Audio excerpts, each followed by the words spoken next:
First of all, congratulations to you all on everything Wicked, and congratulations, Jon, who is here today, despite, his wife just had a baby yesterday. He's got the hospital ban on. Really, we should thank my wife. She allowed me to come here today. She said, "You missed your premiere. Go talk. Not to me. Go talk out there." And we're also grateful for you giving us your other child, Wicked, that has been years in the making. What is it? Yes. What is it like for you to be here finally with this other child of yours that you've been working on for years? Well, just even in line in the hallway there, and I just look at this group, and it's, when you're making something, you're like children just making something so fun. So to me, these are like this rebellious group of like summer campers, and all of them have their little quirks. All of them like manipulated the system to get what they needed, and we all work together to create this thing. And so there's nothing more fun to be dressed up and see them all dressed up last night. Like, oh yeah, we're adults, and to present this movie that we all just put so much love into. We knew the bar was high for building a world of Oz. We knew our love for movies came from movies like this, where you could just be swept away into a land, and at the same time have this intimacy of something so real that it brings you home. So to share that and to see people's reaction has been that's been the real dream come true for sure. Well, it's an incredible land. And Paul, I'm going to start with you because, my God, those costumes, the detail of that is yes. And you're no stranger to the world of Oz, but what was important for you in bringing, these iconic costumes to the world of Wicked? So many things were important. I mean, I think that it was multi-leveled, but it was hugely daunting when Jon reached out to me to actually design, this film because of the fan base of Wicked and because of the beloved Wizard of Oz, and we were going to be pulling, ideas from both in a way that needed to then be re-envisioned so that all of the audiences would actually, kind of embrace this new telling. And that was then hugely exciting because Jon said it could be anything. And we went about creating that world, creating rules that would, guide us as far as what the imagery was going to be. And then being able to put in Easter eggs that were fun for the audience members as well. Incredible. Francis, your makeup on this, everyone is gonna want to know. Yes. And we've been talking about it. Like, Cynthia is so beautiful. You made Elphaba so beautiful. Talk about getting that green to just sit on her skin and just look so natural. It doesn't look caked on at all. It just looks like Cynthia Erivo Elphaba is naturally green. How did you do it? Well, very much with everybody's input, of course, but particularly from Jon, it was very easy to find the right shade of green for Cynthia. But it was very hard to make that right shade work in every light for Alice and everything that was needed because of all the different transitions she goes through. But it was the discovery of a little Canadian product that had a neon in its base that was a great revelation. I brought it back, and a wonderful artist who I think many people here know, called David Stoneman from makeup, he took the products and he combined my greens with the neon base of the other product I'd found. And then once we started on the models, we didn't have Cynthia then, it just worked in every light. And then, of course, then it was up to Jon to persuade everybody that that was the way to go, to do it for real rather than do it in post. And of course, I don't think Jon needed to persuade too many people, did you, Jon? No, and especially once Cynthia put it on and she became it. And they put in the green eyes and the freckles, especially the freckles. Yeah. Those gave it a life, a lived-in life. And she just turned into Elphaba the moment she put that on. Yeah. Purple contour and transfer eyebrows because she shows her eyebrows. And it all set perfectly. And the good thing was, I think what even better was the balance with Paul's costume, the hat and the makeup and the hair, because you could have drowned Cynthia easily with all that, and it didn't happen. And I think it's really also the conceit of what Elphaba is in this movie, because usually it's like, oh, the Wicked Witch is in this musical, ha ha ha, she's the joke. But what all these people did was give her a real life, and Cynthia was adamant about that. Like, I'm not the joke. I have some self pride as Elphaba, even if other people don't see me. I would have my nails the way I want them to be. I would have jewelry, and those created a lot of debates. Like, can the Wicked Witch have jewelry? And she's like, what are you guys talking about? I'm Elphaba. And so I think working with Paul and the texture of it's not just a black frock. In my mind, when we started this, like, oh yeah, the Wicked Witch has a black, and he's like, no, it's what do you call it? Well, I mean, we did a lot of it because I was inspired very much by nature, and with as far as Elphaba and how I saw Elphaba because of her connection to the animal community. So I was going to, one of my first, kind of research, collection was all kinds of mushrooms and the underside of mushrooms and bark and dried leaves, and because it set up this tone that she was grounded and cared about more than just the people that were ostracizing her. I mean, that she was finding solace in connecting to something that she could potentially engage with in a neutral way or in a loving way. And then starting from there, it was like, okay, well, then her dresses are hand felted. And even though they will be black, which was another, question, why is she always in black? I mean, and we made the decision that because her mother died early in her life, that she had been in mourning and then held to that as her, identifying color palette. I mean, it was a place of safety and also armor for her.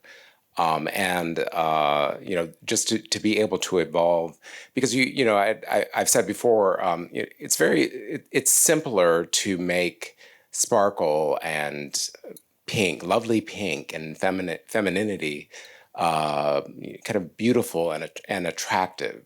That's something that is fairly simple to do within design. I think that we relate to that in kind of the idea of the fairy princess.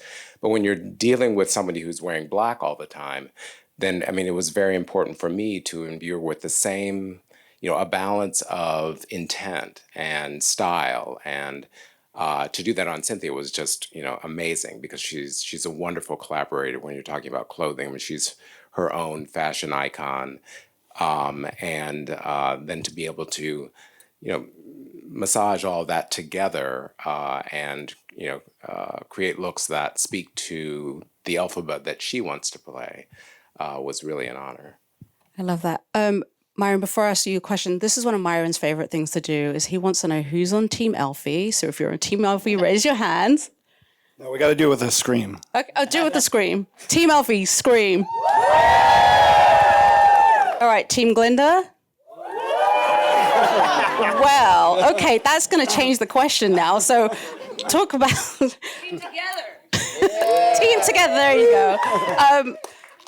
Myron, Ozdust Ballroom, that sequence is so incredible, so powerful. I heard a few people sniffling during that sequence. Talk about cutting that and how long you spent working on that sequence. Because I think if that doesn't work, a lot of the film doesn't work too.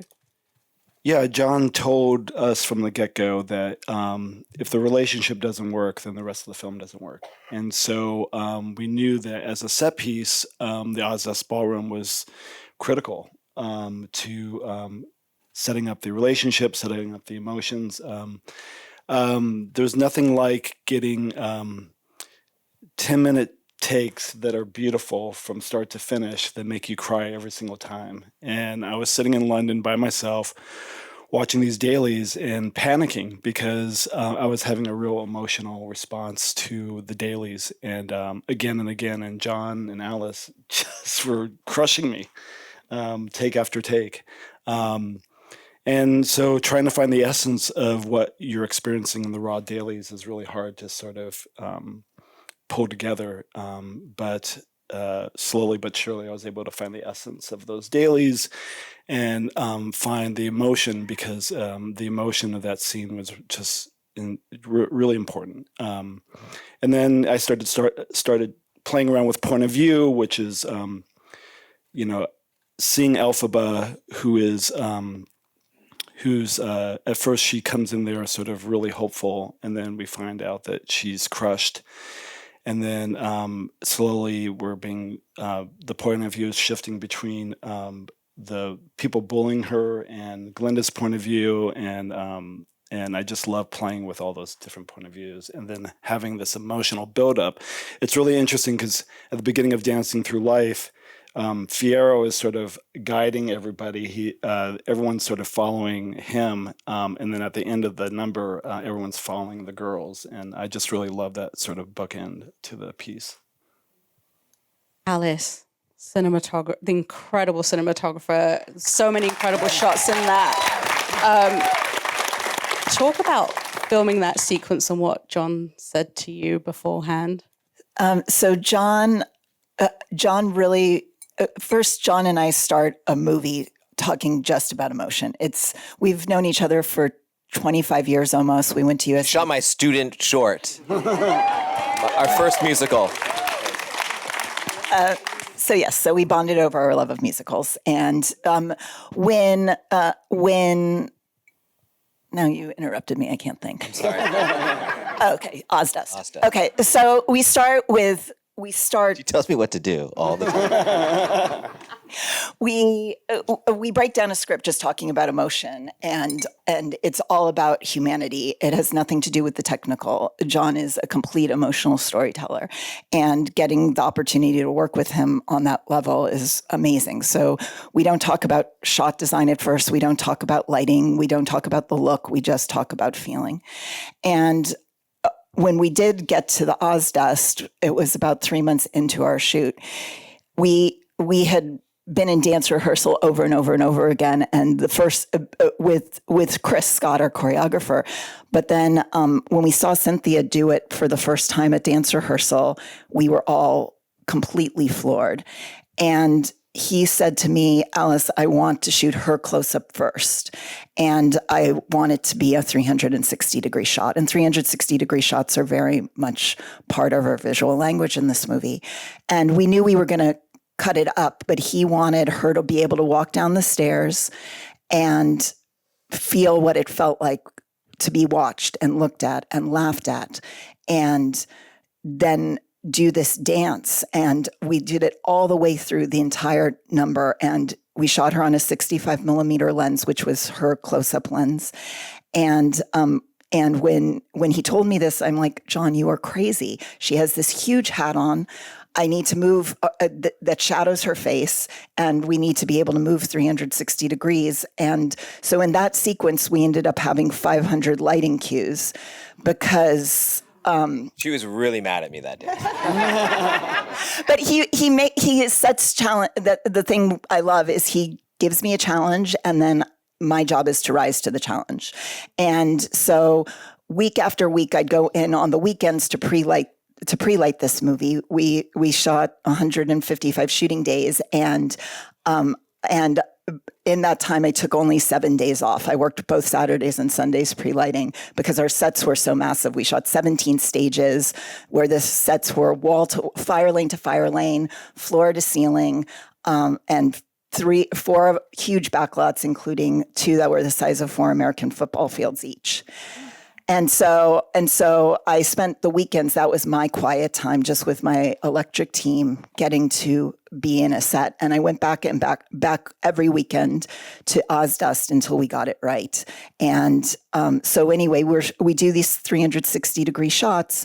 And the first take, I knew we were the space for Cynthia, which is what everyone on the set needed to be, because the tear starts to pour down her eyes, and Ariana touches her face, and that would never have happened if we had just cut that 10 minutes up. And that wasn't choreographed; that just happened naturally. And I think that what I love working with Alice is that I think you have all the resources in the world, you have all this stuff and all the things, and I think that when you show the confidence of your mastery of the craft is when you're able to not use all the toys. Because sometimes I'm like, oh yeah, and then as she cries, and we're gonna whip around here, and she's like, people just need, you're gonna ruin that moment. Just let it sit and let Cynthia take the wheel for a second. And so she's really good at calming me down and saying, let's keep it classy, let's keep it classic.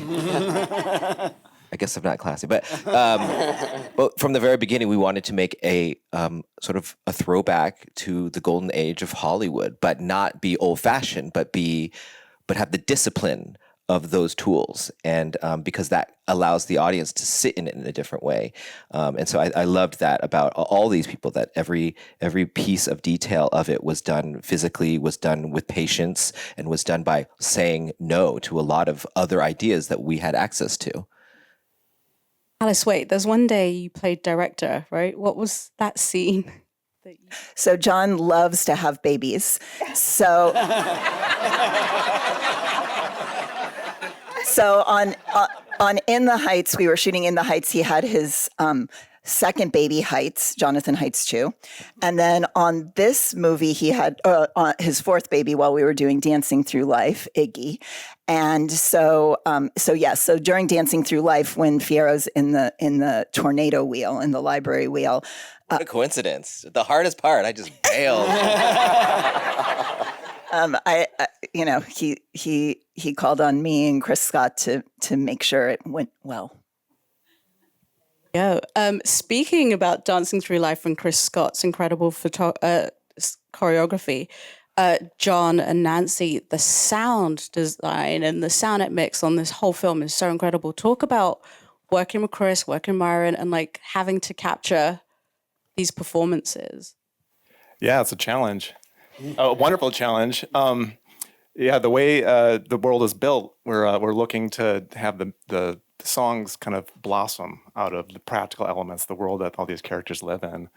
And, a lot of times in musicals and things like that, you're struggling to find the rhythms, the tempos, all this place for the minutia and the mundane, seemingly mundane sonic interactions to kind of blend in with the music. In this case, the way the picture was cut, timed out, it was very simple, very easy to see where we were going to be featuring these practical aspects that eventually kind of turn into another element of the orchestration and the score. Down to, obviously the choreography is pivotal to that. And it was really fun to be able to say, we're going to focus on the feet here, or now we're going to do some shoulder shrugs, and now we're going to have like the moment of the big wheel turning on and having all the tuned elements of the cog that are in tune with the song at that moment and the tempo. So it was kind of like a, it was an exercise in restraint of where we're going to focus and what can we bring to make sure that it's, what the expression is, the sum is greater than its parts or what it is. And from the beginning, the goal, I think, with the sound is always make it organic, make everything feel just as if it's just happening. There's no crazy transitions from speaking to singing. It's all very much in the scene, and to that end, all the dancing and there was never let's make it turn into a music video. It's like this is happening in real time. So we're hearing the wheel, we're hearing all the enthusiasm of the dancers and the ensemble. And I mean, this never happens. I got to work with Chris Scott, the choreographer, from the sound department, and we brought in actual dancers to come in. And Simon Hayes, our production mixer, was amazing and got a lot of great stuff on set from dancers just emoting as they do with the rhythms and their movements and even footsteps. And then on top of that, we layered Foley footsteps and really sharp just reactions and vocalizations. And if you play it without the music, you know what song you're listening to, because it is so harmonious with each individual song. Love all this insight that we're getting. Pablo, Defying Gravity, that shot where she flies up, which is the homage to the musical, for those of you who've seen it and caught that. Talk about that sequence. That sequence took about 3 years. 2 months ago, I was like, are we done with this thing? Where are the shots? No, I think the whole thing started taking shape by bringing John into the production office. We all sat down with a model of the Emerald City Tower, and we gave him a little stick like this and a little alphabet right there, and he said, "Well, can I play the music?" So he takes his phone and then plays the music, and then takes the stick and starts going through the whole choreography. And then Joe McTiernan was there too for all the stunts, because Cynthia wanted to do all the stunts. Which is great, because one of the main problems that we have in visual effects is how do we make something look real. And one of the main things about flying, I'm sure some of you know, it's the gravity, and it's what happens to the body and the weight. And so we all needed to make sure that the weight was distributed correctly, and that Cynthia, as she was singing, by the way, doing all this stuff, had the right pulls. And once you have that, let's just say that you have 80% of the sequence there, because the performances are there. And that's part of the methodology with working with John and everybody else, that we said, this is your process, you're tactile, you're organic, and you work this way. I'm going to make myself into a pretzel and work with you on that. So once we had that, then we went into kind of a little bit of a previs, in which we started looking at what the camera was doing, and then we changed it all.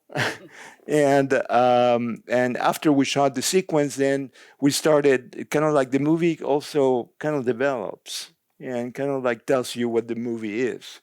Especially when you're shooting 155 days, and then you have 8 months of post-production. It was also working with a cape, because even though Cynthia was doing everything, the cape couldn't be there because of the wires. So we talked about the cape being a character in itself. And then there was a conversation about if we're going to grow the cape, how is that going to work? Because we all remember the end of the first act in the play, and the cape kind of overtakes us. And we all had different ideas, and whether that was going to work or not, and whether it was going to, I think it worked. And what I love about working with Pablo is that those conversations can be very technical. However, it's not for him. He's like an artist. I mean, he's sending me his albums every couple of weeks. But it's about like, okay, so where is her weight distributed? We could have that conversation. Or what is her actual power? What is her relationship with gravity? And so we get into that conversation. Oh, it's not the broomstick that's pulling her, because that means a lot of technically different things for him. No. She has a relationship with gravity. She made these rocks fly when she was in it. So her actual center of gravity shifts according to her mood or how she can control it. And so, okay, then if she is the center of gravity, then that's where the pick point needs to be for stunts, and that's what we are aiming for. And then also then and her cape too, then what is that expressing? Oh, she's a matador, and she's sort of getting out of the way of gravity or tempting it and daring herself, or daring people to come after her and daring herself. So these become a character conversations, and I love that about all our discussions. It wasn't like, well, if you go 3 centimeters here, I mean, we did have those ones too, but it was much more in my language, which was really nice about that. Defying Gravity was shot after the strike, so just before shutdown, you had several days left to finish.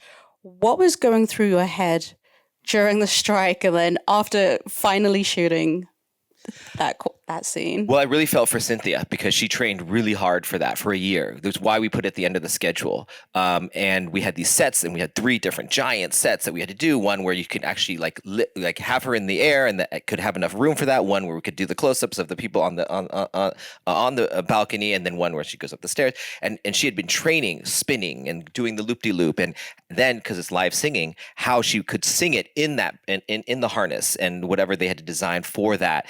And that takes a lot of muscle memory. That takes a lot of working. She did that, and then the strike happened. And that's not including the emotional work that she had to get Elphaba to. This is the end of the movie. This determines whether 1 movie and 2 movies work. She has to give it. This has to be the part where we want this for her the whole time, and this will be satisfying enough to end this movie. And it was like her breath left her and she couldn't. And that right when the strike happened, we were all watching it live on the thing, and then and they had to walk away, and she just was bursting into tears. Like, I don't know if I can hold on to it this long. It's too much right now. And I was like, I think you need to let it go. I think this could be more than a month. And then at 3 months, she calls me. She's like, I haven't let it go. I can't let it go. I can't let it go. I want to be there when it. And 6 months later, we're back in London, and I thought we were gonna have to train her for another month and do all that. She dropped right in. And she was like, I'm fucking ready. And in a weird way, our crew was ready because now we were energized, not having shot 150 something days beforehand. And we had already done storyboard versions of this. And I already now knew Cynthia after shooting it with 100 something days. And so I knew we're going to want to be on our face on that one. This shot's not going to work. And so I had been hitting my head against the wall many times. Thinking, are we ruining Defying Gravity? Am I staying? Do we need to be that? We need to be that close with her. Every word is gold, and yet the audience also wants to experience what it feels like to be flying with her. No other person has ever been able to do that in this show before. So anyway, those things that we got to negotiate and figure out, and then go and execute.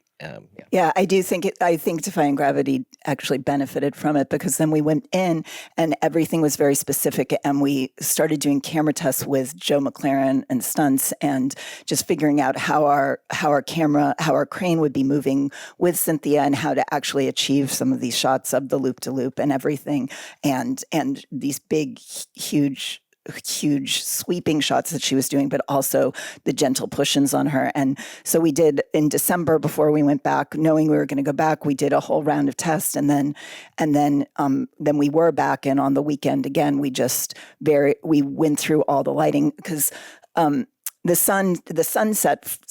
Throughout the movie, the sun is always setting for Elphaba and rising for Glinda. So in Popular, it's a long sunrise scene. We meet Glinda during the sunrise in the morning in Munchkinland, and we see the sun setting during I'm Not That Girl, and then Defying Gravity is a whole 40-minute sunset. And what's amazing is until she jumps off the tower and she starts to descend into darkness, and she finds her power during the darkness. Because Jon and I talked about this theme very early on, where the light is not the light in this movie, and the darkness is not the darkness, that good is not good and evil is not evil. And so the script actually originally had this scene was supposed to take place at night and not at sunset, and Jon and I discussed it, and we changed it to sundown, and so I remember finding this picture of the sunset, and I sent it to Pablo. I sent it to everyone. It was during prep. I'm like, this is what it's going to look like. This is what it's going to look like. And I'm just like so grateful to Pablo that it all is exactly a beautiful sky that he created. And it's a beautiful sequence. And no, you did not ruin Defying Gravity. I'm sure I speak for everybody in this room when we say that. Paul, I have to ask you about Glinda's pink dress and the iconic one. Talk about your approach to that, and how long did you actually spend designing Glinda's pink dress? Just designing the dress, oh gosh. It was actually one of the first things that I designed. I knew that, and this was some in reaction to the original Wicked musical. I really wanted to reflect the Billy Burke Glinda in some way, and kind of pay homage to the movie, because I also wanted to use pink throughout Glinda's color story, and so I felt that it was appropriate to have her big bubble dress be the same pink as Billy Burke's. But then it was imperative for it to be, and I definitely wanted for it to be a different vision of what Glinda could be, as I saw it through my lens. And showing images to Jon, and just talking about how there are a number of things, because I was using the spiral, the idea of the spiral as well, throughout, and that was inspired by things that I was seeing from Nathan. Also, some of my own research of nature and Fibonacci spirals, and how the formulas that create the world, and applying that to this world of Oz. So those kind of swirling shapes seemed consistent in using them for the pink bubble dress. And then, it was about R&D. I mean, I was where Alice was saying that she was working, 7 days a week for a long period of time. And I was in the costume shop trying to figure out how we were going to engineer this, I mean, along with the tailor. But, it took a lot of engineering to create a shape that could float and that could be worn by somebody the size of Ariana Grande. I mean, it was, and also a shape that would resonate in an iconic way. I mean, I think that was, the ultimate, because it was going to begin our film. So, it was just, it was applying all of those, creative elements, ideas together, and figuring out how we were going to, use bubble imagery throughout, and where the butterfly of her bodice, sets up that other theme for Glinda as well. I want to let you get back to your baby, Jon, but last question. What does it mean to have this out at this time? I mean, talk about timeliness. I mean, Wicked has always been timeless, but now more than ever. It's interesting, The Wizard of Oz, from the book to the movie to Wicked, they all came out. It's the American fairy tale. L. Frank Baum wanted to make it of American parts, not of the European parts, and I thought that was always very interesting. Self-reliance, resilience, optimism. And yet America and the world has changed over time, and we go through another refresh. And to me, this movie, even when I got this movie right after the pandemic, and those words, something has changed within me, something's not the same. I felt those, I had heard those words so many times in my life, but those words hit me so hard that the whole world was feeling this weight of what's next. And I think that what we tried to do in this movie is, it's a story of the path of transcendence. And how do you get through? When you live in a world where the story has been told to you and how you're supposed to look, who you're supposed to be accepted by, what's the road you're supposed to take, what a hero looks like, what a villain looks like. It's about awakening from that sometimes. It's unveiling the curtain and seeing the storyteller and be like, who is telling this story? Who says that's the way? And through Elphaba and Glinda, each of them who live in this sort of magical, happy world have to wake up and ask the real questions. And those questions are uncomfortable, and they are scary, and they get them angry, and you go to places where you don't know where you can you express yourself like that? And they both will do it in this movie and the next. And then you fight, and then at some point you have to hear each other and maybe even forgive each other for some things, and then you can get through. And I love that Elphaba's journey in this movie is transcending that. At some point, what is your reaction to that the wizard is not real? That the path, the yellow brick road is maybe not made for you and never was. And I love that she's like, you know what, where we're going, we don't need roads. Goes. To me, I think that's the American spirit at its core. It's something that we always say, be afraid of this, be afraid of that. Oh, you have to be number one here. And like, I don't think that's, when I grew up, my parents came from China and were immigrants, and that's not the actual spirit of what they sold to me.